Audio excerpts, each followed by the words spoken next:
Hola, vamos a acabar con el último vídeo dedicado a la epistemología kantiana, en el cual vamos a tratar de explicaros eh, los objetivos y las conclusiones de la crítica de la razón pura, dando por hecho que eh, los objetivos ya los explicamos en el segundo de los vídeos, pero las conclusiones han ido quedando más o menos deshilachadas en cada uno de los vídeos. Vamos a reunirlas todas en un solo contenido. Vamos a recordar cuáles eran esos objetivos de la crítica de la razón pura. En el fondo están aquí puestos, ¿no? en los títulos. Claro, lo que quiere saber Kant es si la metafísica es posible como ciencia. ¿Por qué? Porque la metafísica ha sido un saber que para los racionalistas tenía un grado máximo como ciencia, y todas las demás ciencias dependían de ellas, y sin embargo para los empiristas era puro humo, no existía como ciencia. Eran ilusiones que no llevaban a nada. Por otro lado, dentro de los racionalistas, los que se dedicaban a la metafísica llegaban a soluciones contrarias entre ellos. Es decir, el problema de si la metafísica es una ciencia es muy importante para Kant porque si lo es, de ella dependerán todas las ciencias y se podrán conocer objetos que todos los hombres queremos conocer, como es el universo, como es el alma humana y como es el objeto más absoluto que es Dios. Pero sin embargo, si la metafísica no es una ciencia, nunca se podrán llegar a conocer esos objetos y habrá que renunciar a la idea del conocimiento de los absolutos. El primer objetivo, por tanto, sería si la metafísica es una ciencia o no. Para saber si la metafísica es una ciencia o no, Kant se va a plantear qué es lo que hace posible la ciencia, lo que él llama las condiciones de posibilidad de la ciencia. Y evidentemente va a darse cuenta de que lo que hace posible la ciencia son los juicios que la constituyen a la ciencia, que son los juicios sintéticos a priori, y va a explicar cómo esos juicios son posibles a través del funcionamiento de las facultades de la razón. Una vez que hayamos explicado eso, podremos saber si esas condiciones, esos juicios sintéticos a priori y esas condiciones de las facultades de la razón, se dan en la matemática y se dan en la física.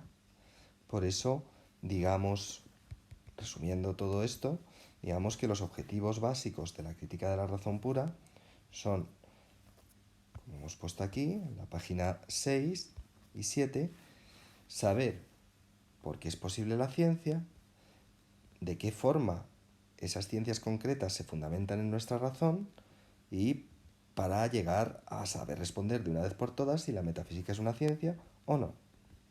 Porque es posible la ciencia, nos daremos cuenta que la matemática y la física tienen juicios sintéticos a priori. ¿Cómo se fundamentan esos juicios sintéticos a priori en la razón? Nos daremos cuenta pues que hay una parte que son las formas a priori que están en la razón pura, tanto de la sensibilidad como del entendimiento, y luego hay otra parte que viene de la materia externa que la recibe precisamente el alma humana y luego ordena con esas formas sintéticas a priori. Resumiendo, ¿cuáles son los tres objetivos de la crítica de la razón pura? El primero de ellos, saber si la metafísica es una ciencia. Para saber si la metafísica es una ciencia, tenemos que saber por qué son posibles las ciencias y cómo la razón hace posible que se puedan dar condiciones universales y necesarias, tanto en la matemática como en la física, para luego comprobar si se pueden dar esas mismas condiciones en la metafísica. Vamos a pasar directamente a las conclusiones. Las conclusiones de la crítica de la razón pura son, las tenemos en la página 16, aunque también las tenemos en un resumen.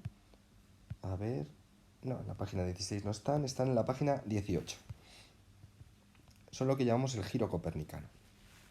Recordad que os he dicho varias veces que si queréis hacer un resumen muy concretito y muy sintético de la epistemología de Kant, basta con que pongáis los objetivos de la crítica de la razón pura y las conclusiones. Y luego, si os da tiempo a desarrollar algo más, lo desarrolláis. Pero con eso estaría, por decirlo así, acotado lo básico. Las conclusiones de la crítica de la razón pura son lo que Kant llama el giro copernicano. ¿Por qué? Kant compara su filosofía y el alcance de su filosofía con lo que ya hizo Copérnico en la astronomía. Recordad que en la astronomía, hasta Copérnico, los movimientos de las estrellas eran tal y como se captaban. Es decir, como partíamos de teorías geocéntricas en las que la Tierra estaba en el centro parada, al ver las estrellas moverse, la mayor parte de los astrónomos anteriores a Copérnico pensaban que esas estrellas y el movimiento que veíamos de ella era lo mismo. Nosotros estábamos quietos, las estrellas se movían. Por lo tanto, todo el movimiento de las estrellas venía de las propias estrellas. Del mismo modo que en el ámbito del conocimiento para Kant, antes de Kant, los empiristas pensaban que todo conocimiento procedía de fuera y nosotros no hacíamos nada más que recibirlo. Cuando llega Copérnico y cuando llega Kant, pues en el ámbito de la astronomía de Copérnico, descubre que la Tierra se mueve y por lo tanto el movimiento que vemos de las estrellas es un movimiento compuesto entre el propio movimiento de las estrellas y el movimiento de la Tierra. De ese mismo modo, pasando esa analogía al propio Kant, nos daremos cuenta que a partir de Kant vamos a darnos cuenta que el objeto de conocimiento no es una mera recepción del sujeto, sino que también lo produce el sujeto a partir de sus formas a priori. Es decir, que nosotros no solo recibimos la materia externa, sino también la ordenamos. Por lo tanto, el conocimiento es algo creado por nosotros a partir de una materia que hemos recibido. Ese es un poco el cambio tan importante, tan trascendente que hace Kant al ámbito de la epistemología en general. Otras conclusiones. Bueno, pues otra de las conclusiones muy importantes es que para que algo sea ciencia, pues tiene que tener dos elementos. Tiene que tener una materia externa que es la que va a explicar la parte sintética del juicio y tiene que tener un elemento puro a priori que viene de las formas a priori de nuestra sensibilidad y de nuestra razón, que es la que va a explicar la universalidad y la necesidad de las leyes científicas. Otra de las conclusiones de la crítica de la razón pura es esta de que no solo hay un tipo de realidad, sino que hay dos tipos de realidades, ¿no?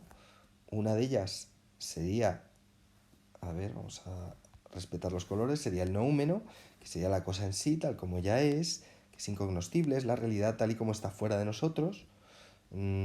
Si el alma, el mundo y Dios existen, son noúmenos, evidentemente, y nosotros nunca lo llegaremos a conocer desde el uso teórico de la razón, porque nosotros desde el ámbito de la ciencia solo podemos conocer el fenómeno. El fenómeno es lo que me aparece, lo que capta mi sensibilidad, es la cosa tal y como la he ordenado yo con mis formas a priori. Las intuiciones y conceptos puros, ya sabéis que lo que hacen es generar los fenómenos que son el resultado. Esta sería otra de las conclusiones. Otra de las conclusiones importantes es que la metafísica evidentemente no puede ser una ciencia, porque los objetos de la metafísica no proceden de la experiencia, sino que proceden del afán de la razón por integrar y reunir todo conocimiento, aunque se desligue de la experiencia.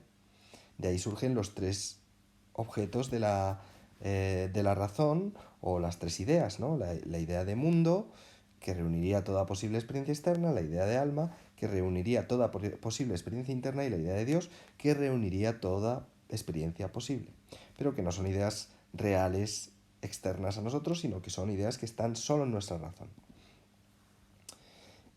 Otra idea importante es lo que hace que llamemos a la filosofía de Kant idealismo trascendental. Vamos a reconstruir este tema. Si os acordáis, al principio del tema dijimos que la filosofía de Kant se llamaba criticismo, pero el nombre que él le puso fue este que estamos viendo ahora, el idealismo trascendental. ¿Por qué? Bueno, basta con que traduzcamos las dos etiquetas, tanto idealismo como trascendental, para que sepamos definirlo. Idealismo es aquella doctrina filosófica que afirma que no conocemos la realidad directamente, sino a través de las ideas. ¿Eso qué quiere decir? ¿Qué son las ideas para Kant? Para Kant las ideas son precisamente los fenómenos. Los fenómenos. Esos fenómenos son una composición de unas condiciones de posibilidad que son trascendentales, que son las formas a priori de la razón, de la sensibilidad y del entendimiento. O sea que idealismo trascendental sería algo así como decir, nosotros lo que conocemos directamente son las ideas, pero esas ideas son en parte un resultado de la materia externa que llega del mundo exterior, ordenadas por un elemento a priori o trascendental puro de la razón, que serían nuestras formas a priori, y que son la condición de posibilidad de todo conocimiento.